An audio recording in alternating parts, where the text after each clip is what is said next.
Long before the cities rose with stone and steel, before words were inked onto paper, there was a humble village nestled between the mountains and rivers of the east. In this village lived a boy named Cain, a quiet soul with eyes full of wonder and ears tuned to the secrets of the wind.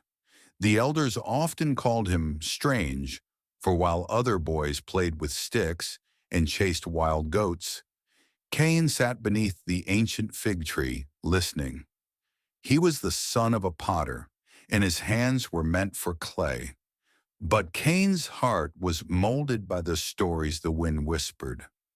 Stories of kings who became monks, of warriors who threw down swords for peace, and of a girl with a laugh that made flowers bloom early. He believed in those stories even when others didn't. One day, while gathering lotus roots by the river, Cain heard something more than just the breeze. It was a voice, soft, trembling, like the hush before a summer storm. Following it through the reeds, he found her. She stood ankle-deep in water, draped in red silk, her hair like a dark waterfall. Her name was Sophia. She had run from the capital, escaping the life of a royal daughter promised to a man she had never met, a general 3 times her age, with a heart known more for cruelty than courage.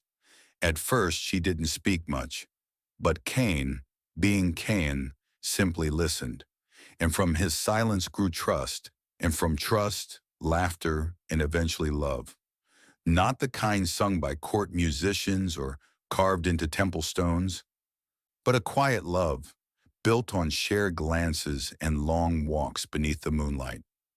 But love, especially the pure kind, does not go unnoticed in a world ruled by power. Word spread of the missing princess. Soldiers rode into the villages. They searched every hut, every cave, every river bend. And when they came to Cain's village, they came with fire. The people turned on him, fearful of the wrath that followed. Cain was beaten, tied, and left before the feet of the royal guards. But even then, he did not speak. Not of Sophia, not of her hiding place. It was Sophia who stepped forward that night, cloaked not in fear, but in flame. The fire of a woman who refused to let love be punished.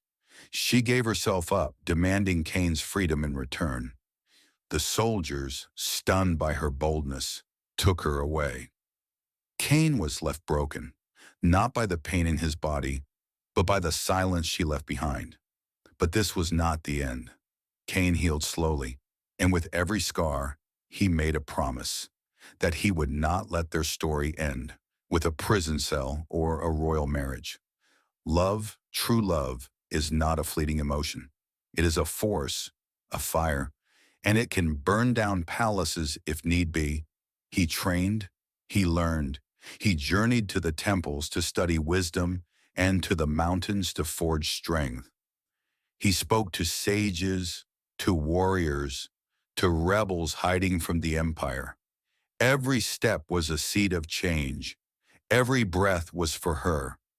And as the moon marked the turning of seasons, the wind began to whisper again, not of endings, but of